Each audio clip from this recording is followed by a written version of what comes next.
A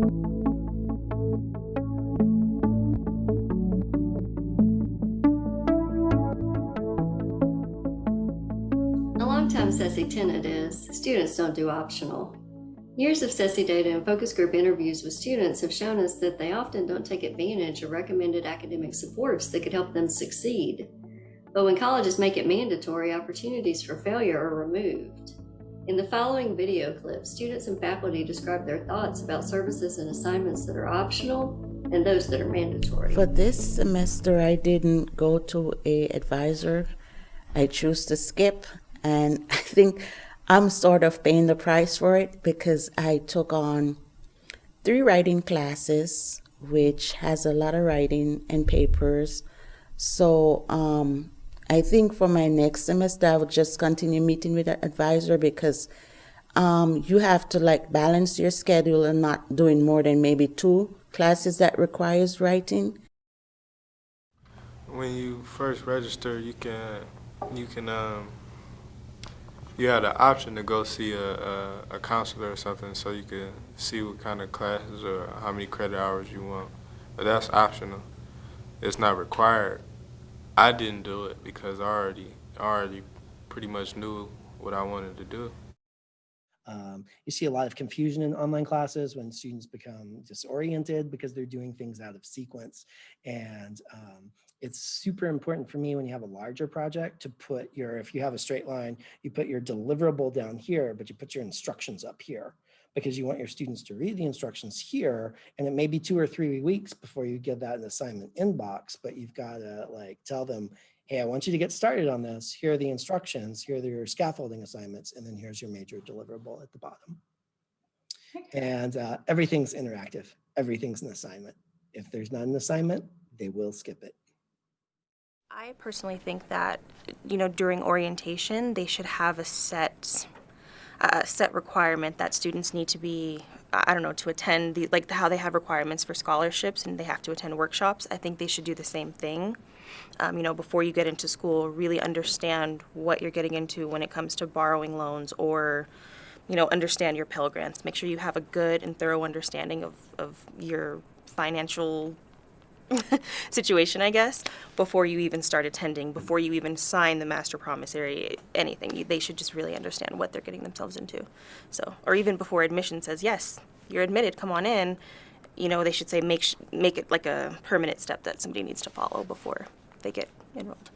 Our assignments make us go and be a part of student activities, which I didn't do too much before. So now I'm going to all these campus events and going to the library. I'm all studious. That's what confuses me though, because all these people are telling me this class is required. I didn't even hear about this class till 2 weeks into the semester. I was like, what is AAA 15?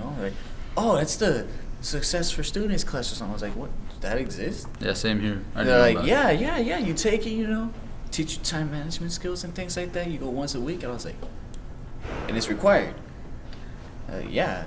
Why didn't my advisor tell me about it? Oh, I don't know. Yeah, because college is different from high school. You have to manage your time different, and I'm barely starting to get a hold of that right now, and I never even knew about that class.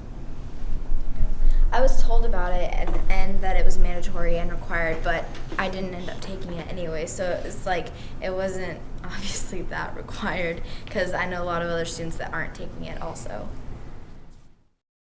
And so making it a point to actually be on campus is kind of hard. And so utilizing anything like the Writing Center, the Math Lab, or anything like that, it's tough because I have 2 other jobs outside of this and everything. And so having only 2 classes here, it's tough to force myself to be here any additional time than I need to.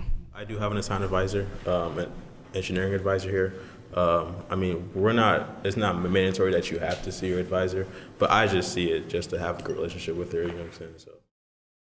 As a student athlete, especially when you're a freshman, we're required to get 4 study table hours, which is just, we have to go to the library and sign into a certain area, whether it be the Writing Center or the TLC, and we have to get 4 hours a week in there. So as a freshman, it's kind of instilled in you that, one, it sucks that you have to do that, but you're going in, so you might as well do all of your homework there. So getting all your work done in school as much as you can has really helped me with like keeping my grades up and keeps my stress levels low about most of my classes.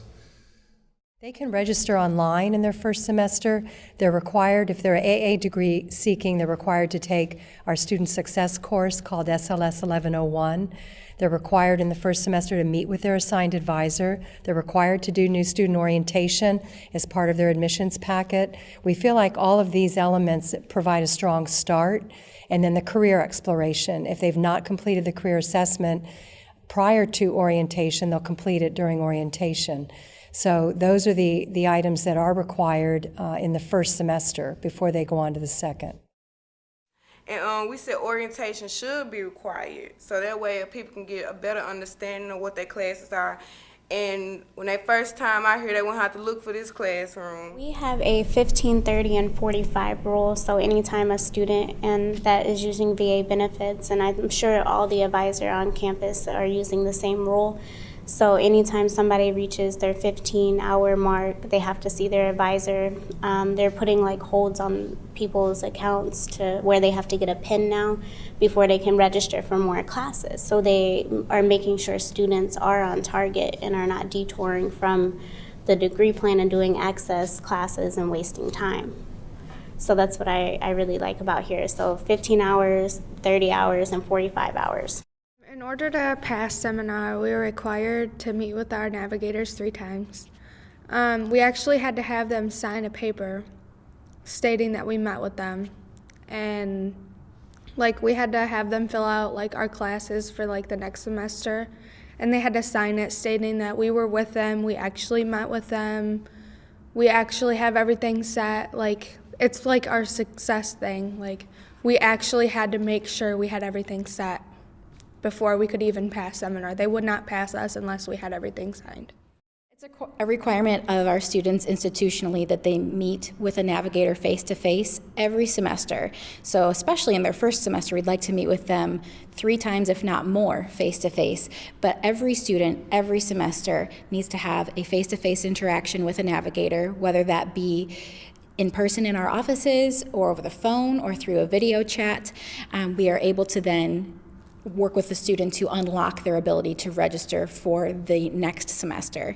Additionally, in a first semester, it's our goal to have students registered for the Seminar and Life Pathways course.